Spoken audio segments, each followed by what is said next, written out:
Hi friends and welcome back to Gardening Suburbia. My name is Amanda and today I'm going to share with you how exactly I go about making sure that I'm starting all the seeds that I want to get started and how I kind of map out how I'm doing that. So in years past, I have gone about doing drawings and just kind of sketching out my garden plan of my backyard. So my backyard has grown substantially, at least my growing plans, my growing the number of pots and places that I have to grow in has grown exponentially over the past few years. And so this year I am dabbling in a new software to me on garden planning, as well as making sure that I'm getting good succession plantings of different crops. So last year I went through and I basically drew out all of my gardening spaces, and I really made sure to take note of what varieties I planted where.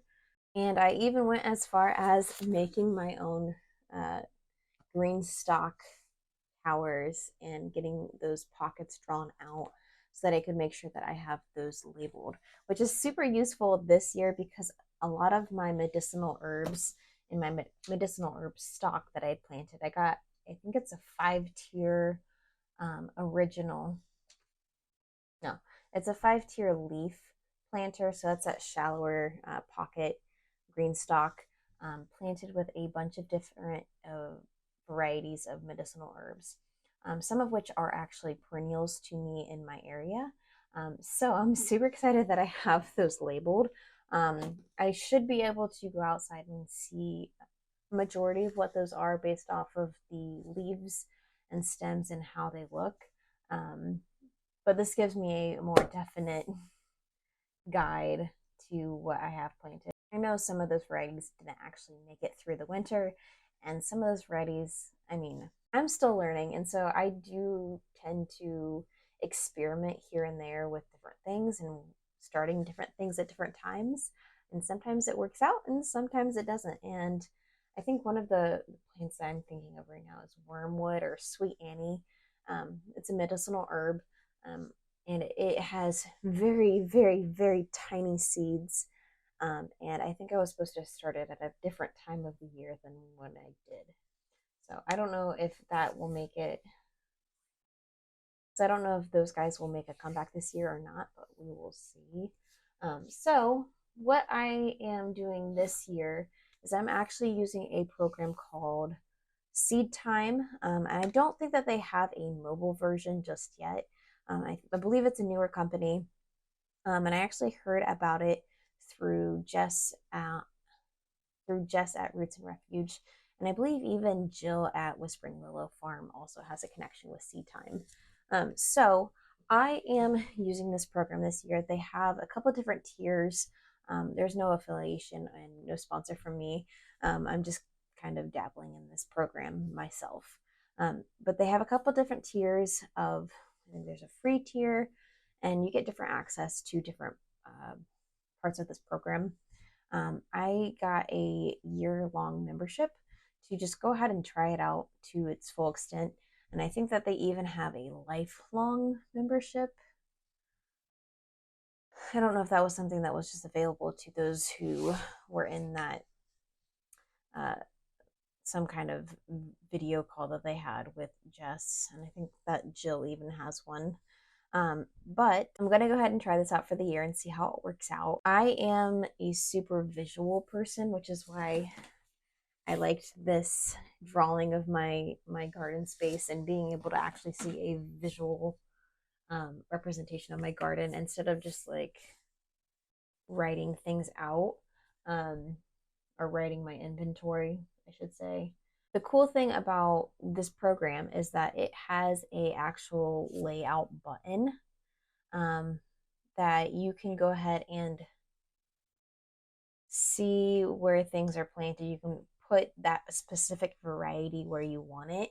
It has a spacing guide, so you can change how far apart you want your plants to be planted, as well as it's kind of like, it's more in depth than my drawing, because it takes an account of how long that plant is going to be in the ground. And it's set to this calendar of your plants, whatever plants that you like to grow. And if your plant takes, say it's the French breakfast radish, I think grows in like 25 days, something of the sorts.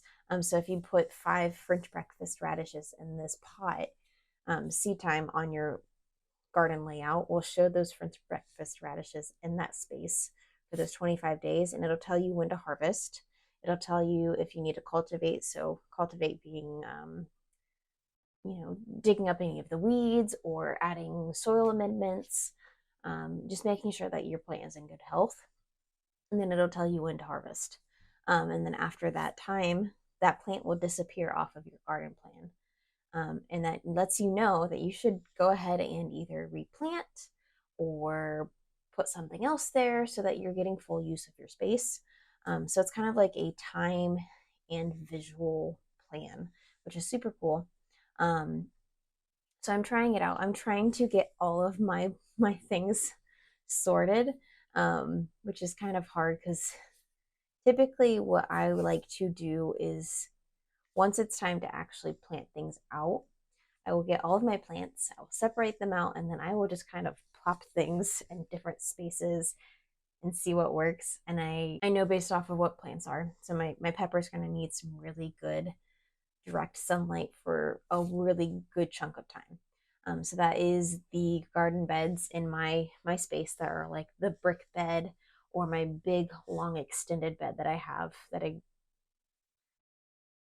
built not last October, but 2 Octobers ago, so 2022, I think. So those are going to be the spaces that I would typically plant my peppers. I know that my tomatoes, I like to grow indeterminate most of the time. Indeterminate tomatoes, I like to trellis up and prune.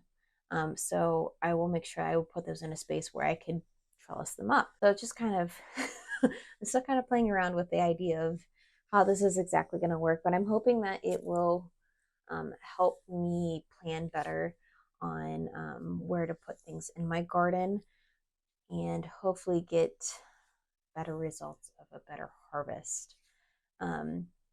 So I'm not quite into seed starting just yet. Today is actually, or this week is week 10 out from when I have my last estimated frost, which is April 24th, I believe. Yeah, so my last estimated frost is April 23rd for my area. So I think Wednesday would have been 10 weeks out. So there are a few varieties that I have already started. And those are the ones that are going to take really like quite a while to get established. This year I am planning on starting my tomatoes just a little, maybe 1 or 2 weeks later than I did last season, so I don't have to mess around with having such large plants because I really don't have much space inside my house for housing such a large amount of plants, plus making sure that they're getting everything that they need. So I'm going to start those a little bit later. I actually am planning on doing a live, which is going to be my first time doing a live, so I'm kind of nervous. But I think I'm going to do a live seed starting of tomato plants around the first or second week of March. That'll be about 7 to 6 weeks out from my last frost. So stay updated or stay tuned for that. Along with planting a whole bunch of plants for myself, I am doing markets this year as well as a plant sale. So I have a bunch more plants I need to plan for to plant out to then, spread the love of the plants. So I'm hoping that this program kind of helps me get those goals set, as well as making sure that I'm hitting all of the preparation that I need to make sure that those things get done. So I'm going to show you a little bit of what I have planned so far. All right, so on this garden plan, if I zoom in here, well, this is my backyard so far. So I have my house here. I have my balcony laid out on this portion here with some of my smaller pots. And I don't really have a good idea of what exactly I'm going to be doing up on this space. Last season, I did kind of a little bit of everything, and I think this season I'm going to probably lean more into an herb garden up on this top portion just because it really doesn't get a ton of sunlight up here for very long because my sun comes up over my trees in the backyard and then it goes up over my house. And by mid afternoon, early afternoon, it's just above my house and then it's casting a shadow on my balcony. That shadow just kind of increases as the sun sets. So I think I'm going to stick with some just herbs up on my balcony. I did go ahead and lay out some of my green stalks. It's kind of a little awkward on this. I think that they said that you could put in different garden plans. So I just have this one as the backyard. You could add another garden plan to this, and then have it kind of like expand out the green stalks. I just kind of put each layer and I labeled them. So like this is the top of this green stalk, my medicinal green stalk. If I go to this one is my medicinal green stalk bottom. And I kind of made them the same colors as the ones that I have outside just to kind of differentiate them. And so they're just kind of laid out um, like if they were just, each tier was put on the ground. Um, but I don't think that's a big problem for me. I'm sure they have a way of working this. I'm sure they have a way of working this to make it a little easier. But currently, all I have in my garden plan is some garlic. And then I think if I move my time scale up to, I think like May, maybe not May, end of May. Yeah, end of May, I started adding in my loofahs because I have my big, large trellis. Here's a cattle panel trellis. So I know that these guys need a space to vine up onto. And then on the other side of my trellis, I have some Kajari melons that I'm really hoping that will make it this year. Last year, I did get one single Kajari melon, but I think I got a little too excited and I went ahead and harvested a little too soon. Um, so we'll see how these guys work out in this space. Well, I know that this area gets enough sunlight for these guys, but we'll see if we can get a harvest off of them. So a lot of these areas are kind of they're just blank. And so that's the portion that I need to figure out is what exactly I'm going to be planting where. All of these little green guys are my garlics. I went through and I made sure that I took note of every garlic that I planted. I had so much garlic this year that I was just kind of nestling them into different spots in my garden just to see how they would do in different areas. So I have some in my green stalk. I have some in a metal garden galvanized metal planter that I have. And then I have some in a fabric raised bed as well as in my in-ground beds. I have quite a few. I already know that my wooden in-ground bed did well for garlic.